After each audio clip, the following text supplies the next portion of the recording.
견오류는 몸에 좋다고 한 번도 의심하지 않았습니다. 몸이 안 좋지는 않아. 내 몸이 이러지 뭐. 나는 여기서 태어나고 자랐어.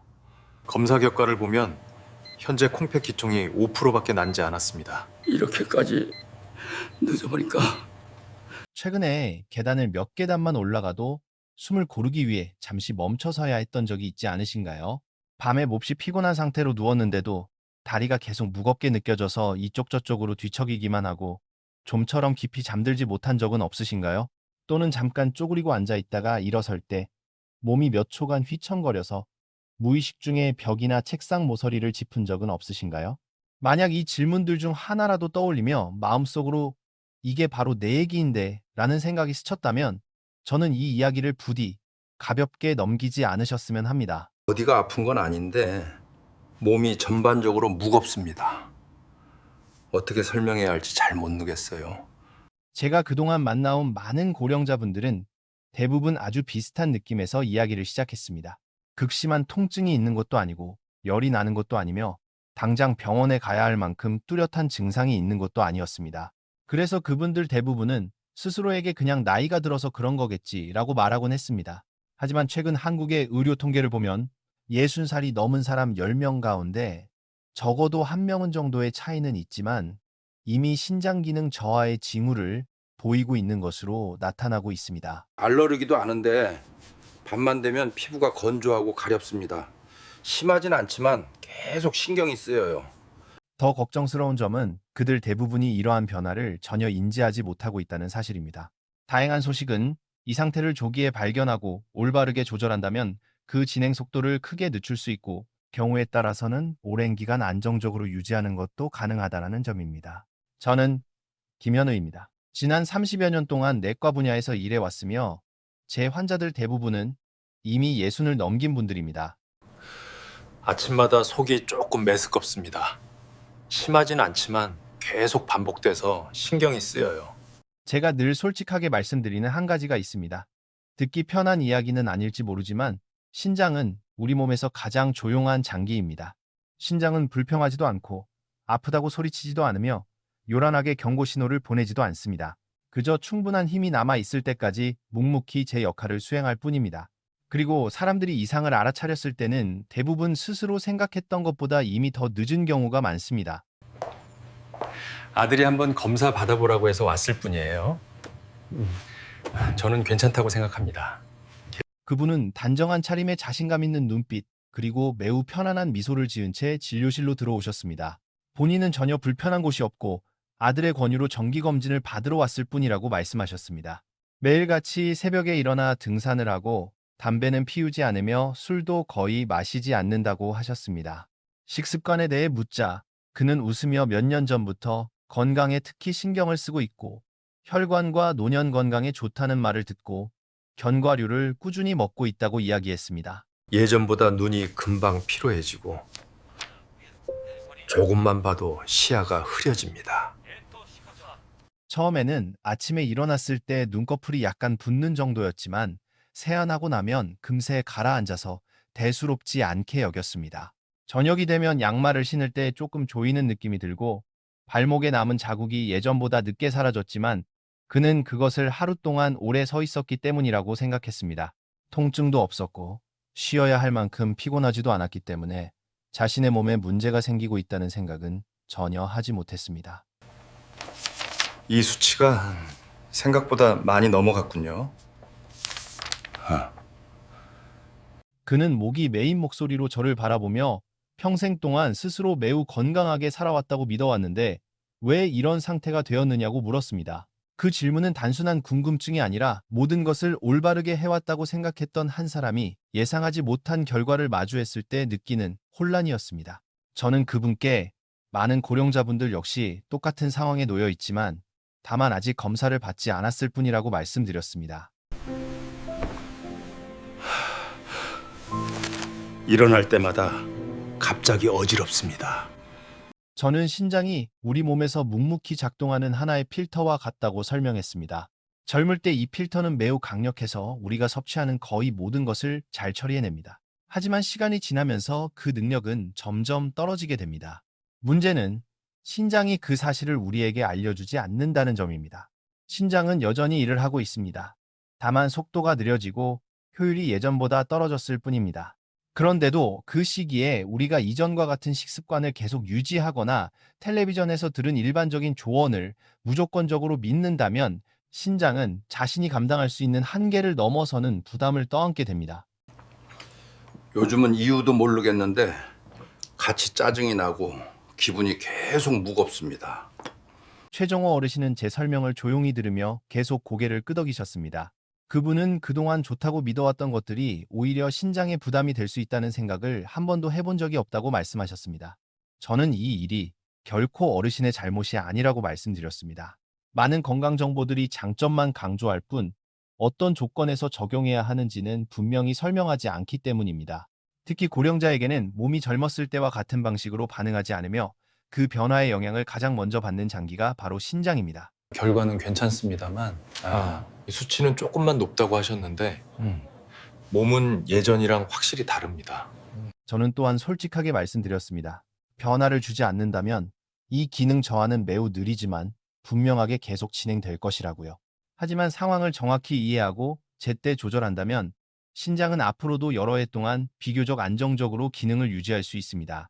중요한 것은 지금 자신의 상태가 어느 지점에 와 있는지 아는 것과 신장에 가해지는 부담을 어떻게 줄여야 하는지를 아는 것입니다. 그날 진료를 마치기 전 최정호 어르신은 제게 아주 단순한 질문 하나를 하셨습니다. 그럼 이제 저는 어디서부터 시작해야 합니까? 저는 먼저 매일같이 신장을 서서히 지치게 만드는 요소들이 무엇인지부터 정확히 이해하셔야 한다고 답했습니다. 특히 본인은 건강하다고 믿어왔던 식습관 속에 고령자의 신장에는 장기간 부담이 되는 것들이 숨어 있을 수 있다고 말씀드렸습니다. 아침마다 눈꺼풀이 조금 부어요. 심하진 않지만 예전에는 없던 일입니다. 그리고 이어지는 다음 부분에서 저는 이 문제에 대해 아주 구체적으로 이야기하려고 합니다. 많은 고령자분들이 매일같이 건강을 지키고 있다고 믿으며 섭취하고 있는 음식들, 그러나 실제로는 그 음식들 때문에 신장이 버텨내느라 힘겨워하고 있는 현실에 대해서 말입니다. 아울러 왜 이런 문제들이 이렇게까지 흔하게 나타나는지, 그리고 지금 이 순간부터라도 제대로 이해한다면 왜 충분히 흐름을 바꿀 수 있는지에 대해서도 분명히 짚어드릴 것입니다. 그날 진료 이후 저는 곧바로 어떤 구체적인 조언도 서둘러 내놓지 않았습니다. 고령자에게 가장 중요한 것은 한 번에 많은 정보를 듣는 것이 아니라 자신이 마주한 문제의 본질을 정확히 이해하는 것이기 때문입니다. 저는 최정호 어르신께 며칠 뒤 다시 오시라고 약속을 잡았습니다. 마음의 혼란이 조금 가라앉은 상태에서 신장을 매일같이 지치게 하고 있는 요인들에 대해 좀 더 차분히 이야기하기 위해서였습니다. 어르신이 다시 찾아오셨을 때 제가 가장 먼저 물은 것은 얼마나 드십니까가 아니라 어떻게 드십니까 였습니다. 어르신은 매일 아침 여러 가지 견과류를 갈아서 만든 음료를 수년 동안 빠짐없이 마셔왔다고 말씀하셨습니다. 혈관을 건강하게 하고 수명을 늘리는 방법이라고 믿어왔다는 이야기였습니다. 그 말을 듣고 저는 문제의 핵심은 의도가 아니라 지금의 몸 상태가 10년, 20년 전과는 더 이상 같지 않다는 점에 있다고 말씀드렸습니다. 저는 고령자의 신장을 수십 년 동안 쉬지 않고 일해온 정수기에 비유해 설명했습니다. 아직 작동은 하고 있지만 예전처럼 진하고 부담스러운 것들을 처리할 여유는 남아있지 않다는 뜻입니다. 견과류를 갈아 액체 형태로 마시면 짧은 시간 안에 많은 양의 미네랄이 빠르게 흡수됩니다. 젊은 사람에게는 큰 문제가 되지 않을 수 있지만 이미 약해진 신장에는 오래 사용해 마모된 필터에 한꺼번에 찌꺼기를 붓는 것과 비슷합니다. 저는 칼륨이라는 말을 꺼냈지만 어려운 의학 용어는 사용하지 않았습니다. 우리 혈액 속에는 아주 섬세한 균형이 항상 필요하고 그 균형을 조절하는 역할을 신장이 맡고 있다고 설명했습니다. 신장이 건강할 때는 남는 것을 쉽게 걸러내지만 기능이 떨어지면 이런 물질들이 서서히 쌓이게 됩니다. 더 무서운 점은 이 축적이 당장 통증을 일으키지 않고 그저 몸을 점점 더 둔하고 피곤하게 만들 뿐이라는 사실입니다. 최정호 어르신은 요즘 들어 가벼운 활동만 해도 심장이 더 빨리 뛰는 느낌이 든다고 말씀하셨습니다. 하지만 나이가 들어서 그런 것이라 여겨왔다고 했습니다. 저는 고개를 끄덕이며 많은 분들이 그렇게 생각한다고 말씀드렸습니다. 그러나 혈액 속 칼륨 수치가 크게 흔들리면 가장 먼저 반응하는 장기가 바로 심장입니다. 항상 즉각적인 위험으로 이어지는 것은 아니지만 몸이 장기간 긴장 상태에 놓여 있다는 신호이기도 합니다. 그 다음으로 저는 많은 고령자분들이 한 번도 들어본 적 없는 이야기를 꺼냈습니다. 바로 신장 안에 생기는 아주 작은 손상들에 대한 이야기였습니다. 신장은 어느 날 갑자기 망가지는 것이 아니라 오랜 시간에 걸쳐 조금씩 손상됩니다. 마치 그물의 표면이 서서히 긁히며 달아가는 것과 같습니다. 일부 음식들은 신장이 약해진 상태에서 계속 섭취될 경우 통증은 없지만 그 과정을 더 빠르게 만들 수 있습니다. 어르신은 한동안 말없이 가만히 앉아 계셨습니다. 저는 그가 머릿속에서 모든 이야기를 하나로 연결하고 있다는 것을 느낄 수 있었습니다. 어르신은 그렇다면 자신 주변의 많은 사람들 역시 비슷한 상태에 놓여 있으면서도 전혀 모르고 있을 것 같다고 말했습니다. 저는 바로 그 점이 신장 질환이 위험한 이유라고 답했습니다. 시끄럽지도 않고 극적인 증상도 없지만 수년에 걸쳐 조용히 진행되기 때문입니다. 저는 마지막으로 중요한 것은 복잡한 수치나 어려운 용어를 많이 외우는 것이 아니라고 강조했습니다. 단 하나의 간단한 원칙을 이해하는 것이 핵심이라고 말했습니다. 신장이 약해졌다면 몸에 들어오는 모든 것이 예전보다 훨씬 더 부드러워야 한다는 원칙입니다. 한때 건강에 좋다고 여겨졌던 음식도 시기나 방법을 잘못 선택하면 부담이 될 수 있습니다. 최정호 어르신은 신장이 어느 정도까지 부담을 받고 있는지 알 수 있는 방법이 있는지 물었습니다. 저는 검사 수치 외에도 몸이 보내는 아주 작은 신호들이 있다고 설명했습니다. 저녁에 다리가 무거워지는 느낌, 아침에 일어나도 개운하지 않은 상태, 익숙한 일을 해도 예전보다 빨리 지치는 감각들이 바로 그런 신호들입니다. 또한 고령자분들 사이에는 아프지 않으면 괜찮다는 믿음이 매우 강하다는 점도 말씀드렸습니다. 하지만 신장은 그런 방식으로 문제를 드러내지 않습니다. 몸이 알아차리기도 전에 이미 상당한 여과 능력을 잃을 수 있습니다. 그리고 그 신호가 분명해졌을 때는 개입이 훨씬 어려워집니다. 그날 상담을 마치기 전 저는 어르신께 다행스러운 점도 함께 말씀드렸습니다. 신장이 아직 적응할 여지가 있을 때 문제를 발견했다는 점이었습니다. 지금 당장 부담이 큰 치료가 필요한 단계는 아니며 가장 중요한 것은 신장의 부담을 하루하루 조금씩 덜어주는 것이라고 말했습니다. 어르신은 그러면 지금까지 좋다고 믿어왔던 것들을 모두 포기해야 하느냐고 물었습니다. 저는 포기가 아니라 선별이라고 답했습니다. 같은 음식이라도 올바른 방식으로 사용하면 신장을 더 힘들게 하는 대신 오히려 가볍게 도와줄 수 있다고 설명했습니다. 그 말을 듣자 어르신의 눈빛이 한결 부드러워졌습니다. 적어도 아직 선택할 수 있는 여지가 남아있다는 느낌이 들었다고 말씀하셨습니다. 그리고 바로 그 질문, 그 희망의 감각에서부터 우리의 대화는 새로운 단계로 들어섰습니다. 두려움으로 피해야 할 것들의 이야기가 아니라 세월 속에서 지쳐온 신장을 어떻게 하면 더 부드럽고 현실적인 방식으로 지탱해 줄 수 있을지에 대한 이야기로 말입니다. 제가 최정호 어르신께 신장의 부담을 덜 주는 더 부드러운 선택지가 아직 남아있다고 말씀드리자 어르신은 호기심을 감추지 못하셨습니다.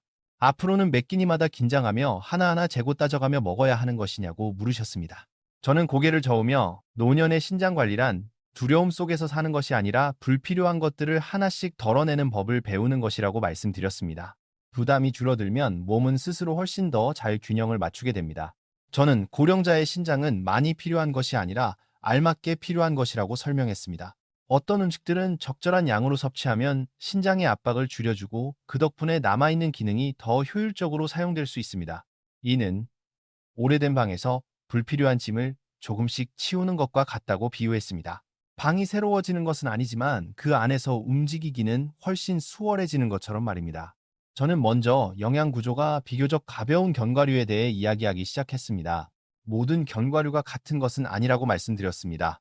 어떤 종류는 미네랄 함량이 높아 신장이 더 많은 일을 하게 만들지만 어떤 종류는 몸이 비교적 편안하게 받아들일 수 있는 지방 성분에 더 초점이 맞춰져 있습니다. 선택을 잘하면 신장이 계속해서 긴장하며 조절할 필요가 줄어듭니다. 최정호 어르신은 제 말을 들으며 천천히 고개를 끄덕이셨습니다. 예전에는 견과류는 많이 먹을수록 좋다고만 생각해 왔다고 하셨습니다. 저는 그런 생각이 고령자뿐 아니라 젊은 사람들에게도 매우 흔하다고 답했습니다. 하지만 인생의 이 시기에는 보충보다 절제가 더 필요한 때라고 말씀드렸습니다. 저는 변화가 하루아침에 이루어질 필요는 없다고 강조했습니다. 가장 중요한 것은 꾸준함입니다. 적은 양을 올바른 시간에 섭취하는 것이 많이 먹되 조절하지 않는 것보다 훨씬 낫습니다. 신장은 낮 동안 충분한 수분과 가벼운 활동이 있을 때 가장 잘 작동합니다. 반대로 저녁에는 신장이 쉬어야 할 시간입니다. 그래서 하루의 끝에 농도가 짙은 음식을 섭취하면 본인은 느끼지 못해도 신장은 더 쉽게 지치게 됩니다. 어르신은 예전에는 밤에 간식을 먹는 일이 잦았다고 말씀하셨습니다. 조금 정도는 괜찮을 것이라 생각해 왔다고 하셨습니다. 저는 신장이 약해진 상태에서는 바로 그 매일의 조금씩 이 가장 주의해야 할 부분이라고 설명했습니다. 당장 위험하지는 않지만 아주 느리고 꾸준하게 쌓여서 결국 몸이 버티지 못하는 지점에 이르게 되기 때문입니다. 저는 물의 역할에 대해서도 이야기했습니다. 많은 고령자분들이 밤에 화장실에 가는 것이 불편해 물 마시기를 꺼립니다.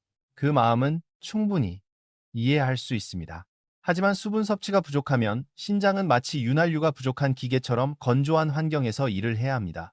저는 하루에 수분 섭취를 잘게 나누어 아침과 이른 오후에 집중하라고 권했습니다. 그렇게 하면 신장의 부담을 줄이면서도 수면에는 영향을 덜 줄 수 있습니다. 이야기 도중 최정호 어르신은 이런 작은 변화들이 정말로 차이를 만들어낼 수 있는지 물으셨습니다. 저는 신장에서의 변화는 대개 아주 조용하게 찾아온다고 말씀드렸습니다. 뚜렷하게 낫는 느낌이 들진 않지만 몸이 가벼워지고 편안해지고 쉽게 지치지 않는 감각이 나타납니다. 그 신호들이 바로 신장의 압박에서 벗어나고 있다는 표현이라고 설명했습니다. 또 하나, 많은 분들이 놓치고 있는 부분으로 약물 사용 습관에 대해서도 언급했습니다. 관절이 아프거나 몸이 쑤실 때마다 진통제를 습관적으로 복용하는 고령자분들이 매우 많습니다. 저는 이런 약들이 신장으로 가는 혈류를 줄여 이미 약해진 신장의 회복을 더 어렵게 만들 수 있다고 설명했습니다. 그 이야기를 들은 어르신은 잠시 말이 없으셨고 등산 후 관절이 아플 때마다 바로 약을 사서 복용해 왔다고 솔직히 인정하셨습니다. 저는 완전히 피해야 한다는 뜻은 아니라고 말씀드렸습니다. 다만 더 신중해야 한다는 점을 강조했습니다. 쉴 수 있다면 쉬고 온찜질이나 스트레칭으로 해결할 수 있다면 그런 방법을 먼저 선택하는 것이 좋습니다. 약물 사용을 줄이는 것 역시 신장의 부담을 덜어주는 중요한 방법입니다. 어르신이 진료실 나서기 전, 저는 지금은 빠른 결과를 요구할 시기가 아니라고 말씀드렸습니다. 가장 중요한 것은 신장이 안정적으로 머물 수 있는 환경을 만들어주는 것입니다. 신장이 계속해서 급격한 변화에 적응하지 않아도 될 때 남아있는 기능은 훨씬 잘 보존됩니다. 어르신은 자리에서 일어나며 처음으로 건강관리를 생각하는 일이 그렇게 무겁게 느껴지지 않는다고 말씀하셨습니다. 검사 결과지의 숫자에만 매달리기보다 매일 자신의 몸이 보내는 감각에 더 귀를 기울이게 되었다고 하셨습니다. 저는 그것이 단순히 조언을 듣는 데서 그치지 않는 진짜 변화의 시작임을 느낄 수 있었습니다. 그리고 바로 그 시선의 변화에서부터 일상 속의 아주 작은 선택들이 서서히 쌓여 보다 분명한 변화를 만들어내기 시작했습니다. 이야기의 다음 부분에서는 더 이상 이론에 대해 길게 말하지 않을 것입니다. 대신 최정호 어르신이 이런 소박한 실천들을 꾸준히 이어간 뒤 그의 몸이 실제로 어떤 반응을 보였는지에 대해 이야기하게 될 것입니다. 3달 후 최정호 어르신은 약속한 날짜에 다시 진료실을 찾았습니다. 그가 문을 열고 들어오는 순간부터 저는 이전과는 다른 변화를 느낄 수 있었습니다. 아주 뚜렷한 변화라기보다는 걸음걸이와 눈빛에서 자연스럽게 풍기는 한결 가벼운 느낌이었습니다. 어르신은 자리에 앉으며 요즘은 아침에 일어날 때 예전처럼 몸이 무겁게 느껴지지 않는다고 말씀하셨습니다. 저녁이 되면 다리가 당기고 불편해서 계속 뒤척이던 증상도 많이 사라졌다고 했습니다. 특히 잠을 깊이 잘 수 있게 된 것만으로도 몇 살은 젊어진 기분이 든다고 하셨습니다. 검사 결과를 다시 확인해 보니 수치들은 전반적으로 더 안정된 상태를 보이고 있었습니다. 크게 떨어진 것은 아니었지만 흐름 자체는 분명히 긍정적인 방향이었습니다. 저는 이 나이의 신장에게 있어서는 안정 자체가 곧 성공이라고 말씀드렸습니다. 더 빠르게 나빠지지 않도록 막아낸 것만으로도 이미 큰 성과라는 뜻이었습니다. 어르신은 고개를 끄덕이셨고 이번에는 예전처럼 불안한 기색이 보이지 않았습니다. 그는 수년 만에 처음으로 검사 결과지를 손에 들고도 두렵지 않았다고 말했습니다. 어르신은 생활 습관을 바꾸는 일이 결코 쉽지 않았다고 털어놓으셨습니다. 특히 처음 몇 주 동안은 더 그랬다고 했습니다. 물을 충분히 마시는 것을 잊기도 했고 무심코 예전의 음식들을 찾게 되는 순간도 있었다고 했습니다. 하지만 시간이 지나면서 몸이 조금씩 반응하기 시작했다고 말씀하셨습니다.